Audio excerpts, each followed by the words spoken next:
before we get into our real topic for the day, I want to ask you just kind of fresh, we're recording this 8 days after the election. Oh, Give me your fresh take. You have a lot of enthusiasm as well. So I want to give you a chance to just kind of riff on that. oh man. I just feel this sense of like relief from the election. Not necessarily just because he won, but just this idea of we are not alone in thinking that the country and our culture has gone pretty crazy. If that makes sense. Sir, I think that a lot. It was like relieving to see that that a lot of other people feel that way. Mm-hmm. Not necessarily even just like the social aspects, but the finance or all the economic issues and the political issues, security issues, all those kind of things. I just felt, yeah. I was listening to the beginning of your live stream today too. Of just we were kind of doubters at the beginning, especially going into election week. Like we were in Florida. And there was this really conservative, awesome grocery store that everybody should go to called Seat at the Table. I wish we were sponsored. In Naples, Florida. And everybody's telling us to go to it. And I just had in my head that we had to go before the election because it wasn't going to be fun after the election. Because I was just like, sure that, he wasn't going to win kind of thing. And it was kind of funny because we didn't get to go on election day or election night. And I was most upset about that kind of. Yeah. But because the reason we didn't go is because it was so busy. And it was almost like that was starting to be like, okay, wow, there's so many people that want to be around each other. And of course, we were in Florida, so it's definitely a more conservative place. But it was starting to make me feel like, oh, maybe this is going to happen, Yeah. But I think just relieved for the country, and just that knowing that we're not crazy. I knew we're not crazy, but it's like, it just seemed like everybody was against us for so long. Does that make sense? 100%. Or I mean, in the media made it seem like that, and the things you see on social media makes it seem like that, but the result proves it's not true. Yeah. Absolutely. Did you listen to me get to the parts where I described Democrats in 3 groups? Yes, that's the part that I ended at. So I don't know if I'm like in the middle.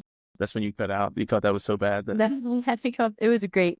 I've heard your definition of the first one, but I had to go upstairs. Yeah. So a quick recap on that. So I basically said there's 3 groups of Democrats. I said you have the Joe Rogan, Elon Musk Democrats in group 1, who are very reasonable, borderline independents, but liberal leaning, especially on social issues, and that they put for Trump almost 100%. Right. Or at least didn't vote for Kamala. Then I said you had group 2, which is like your Bill Maher. Who else did I put in that group? Chris Cuomo, who claims he's independent, but let's be real. Chris Cuomo. Who else is in that group? In the middle? In the Bill Maher group. Yeah. There's somebody else who I always think of when I think of that group. I can't remember. And then, so basically what I define that group as is they recognize that like Kamala is a bad candidate, right. That it was, I put the Young Turks in this group. Right. So like Anna Kasparian and Cenk Uygur. And so basically there are people who are willing to criticize what the Democrats did with undemocratically putting Kamala on the ticket. She was a bad candidate, that she sucked, that the campaign sucked, which I think is just objectively true. I mean, she outspent them like, 5x his amount of campaign spending, went over budget, had every celebrity endorsement you could hope for, had the whole media machine behind her, big tech behind her, all that stuff, and still lost overwhelmingly. And so that's what makes group number 3, which is the delusional Democrats, so crazy, is that they think that, and these people are all, I mean, I'm on X more than I should be, but they're these people who say that she was the perfect candidate, she ran the perfect campaign, everything she did was perfect, nothing could have been better. They don't understand why she lost, other than the fact that everybody is sexist, racist, bigoted, transphobic. I don't want to miss any of them.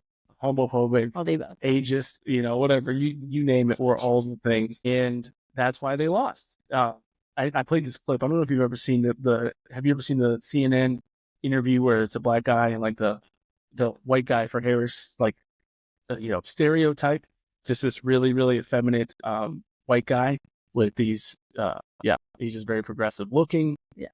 And the black dude is talking about how like regular Americans don't like boys and girls sports. And he goes off, he's like, they're not boys, they're trans girls. And he's like freaking out.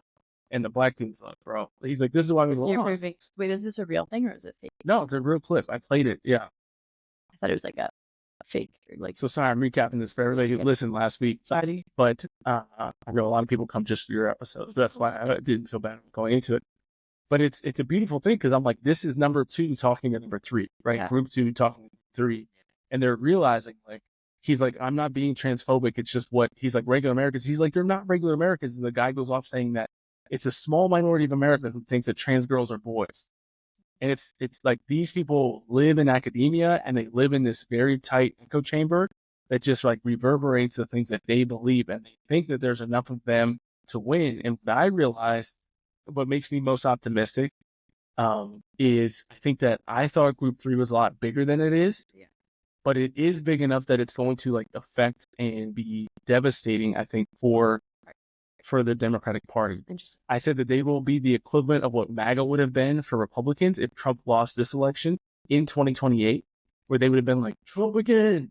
Yeah. And we would have been like, dear God, please, let's just move on. One of my favorite parts is that we don't have to do that. Do that again. Yeah. It's going to be totally new. You really can't run again. And yeah, grateful to have him. Glad that he's done. Amen. Right. It's kind of like the Army for me. I feel like, glad that it happened. Glad that I'm done with it.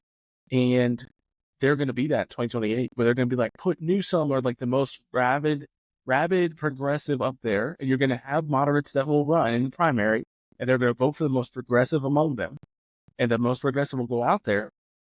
And PBD really, and I'm sorry to everybody who listened last week, just fast forward through this part. I'll give that in the intro. They can just fast forward if they listen to the last episode.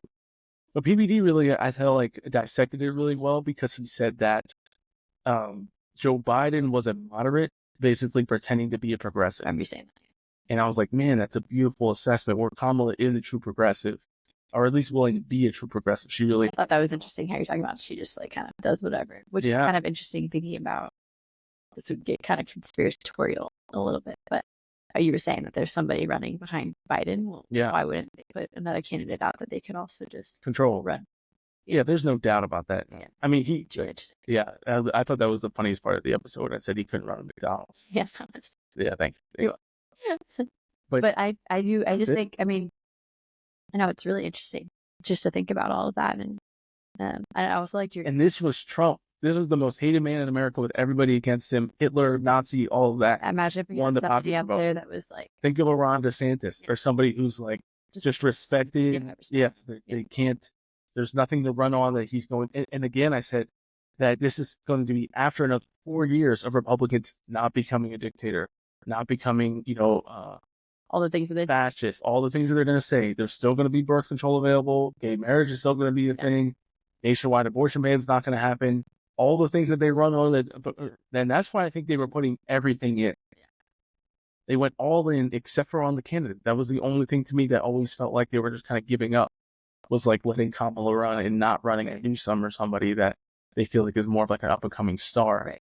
Didn't understand her. And then the Tim Walz pick was just so super dumb. But they're just so out of touch with America. I think they're out of touch, and they just like, just assume that all these button issues or these like phrases that they were using were just going to get people, but it didn't. Yeah, which is great.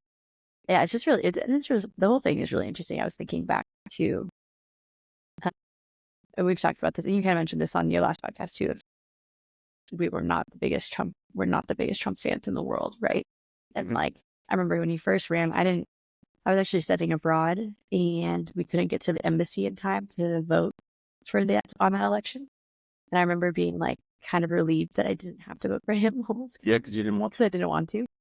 And then he won that one, and then it was almost like the next time we were like even more into it. And this time, I just feel like, and I don't know if it was the assassination attempts, but I just feel like there's something different about him this time too. I feel like he's a little more reserved in some ways. And I can't remember who it was. I think it was Vivek on election night.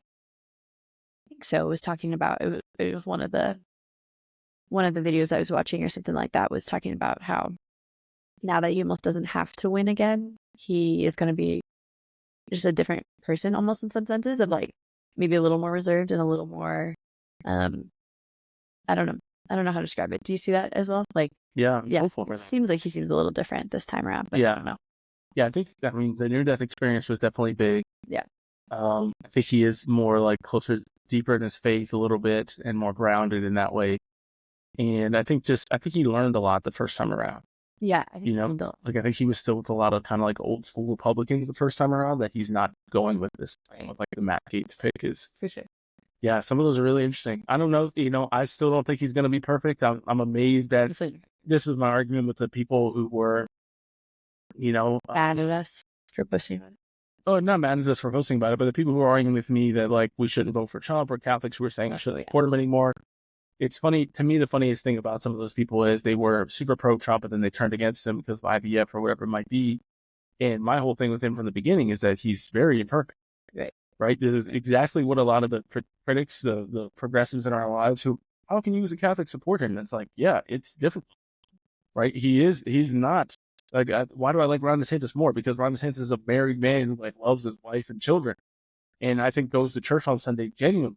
Yeah. Right. That like, and he's a veteran. Like we have a lot in common, and I see a lot that I can love and respect about Ron DeSantis as a person, and that makes me want him to be one of our leaders. Right. Like, that's, you go back to like our best presidents of all time. Like George Washington was that dude, right? He had proved himself. He was true. His character was right, which is why he's one of the GOATs. He's one of the best of all time. We didn't have that in Trump, and the people that overlooked it, then when his like character flaws come up, it's funny how it's just like with different people, it's different aspects of it that throw him off. And it's like, we knew this the whole time, right? That there was some good that came along, a lot of bad, and we can't just, now it'd be like, oh, I can't believe that he's doing it. It's like, yeah, no, this is him. This is who you guys voted for in the primary. We didn't vote for him in the primary. Yeah, we didn't. But this is what we've got. And especially when it's between him and Kamala, it's pretty easy decision to make. Right. Yeah, that was I got a lot of pushback from, not a lot. I had a handful of people asking me as a Catholic how I could vote for him, or even be excited about his win. And I think it's more of like against the other side, but then also seeing the policies that he is standing by. A lot of good things are going to happen. A lot of great things are going to happen. And then a part of me was also, I said this to one girl in that DM me of like, we can only hope that some of these things have had an impact on his life and on his faith, like the near-death experiences and everything like that, because it does seem like there was a little bit of a change after that. And as Catholics and as Christians, we are meant to rejoice in people, or God's forgiveness of others, right? That God has mercy if they are truly desiring that mercy and desiring forgiveness, if they're truly sorry for what they've done. None of us can really say that about him or whatnot, but if that were the case, we should be grateful for his conversion, rather than continuing to be held up on what he has done in the past. So yeah, we may never know that, but that's what we can hope for. We'll know someday. Yeah, we will know someday. True. We will know someday for sure. 100%. That's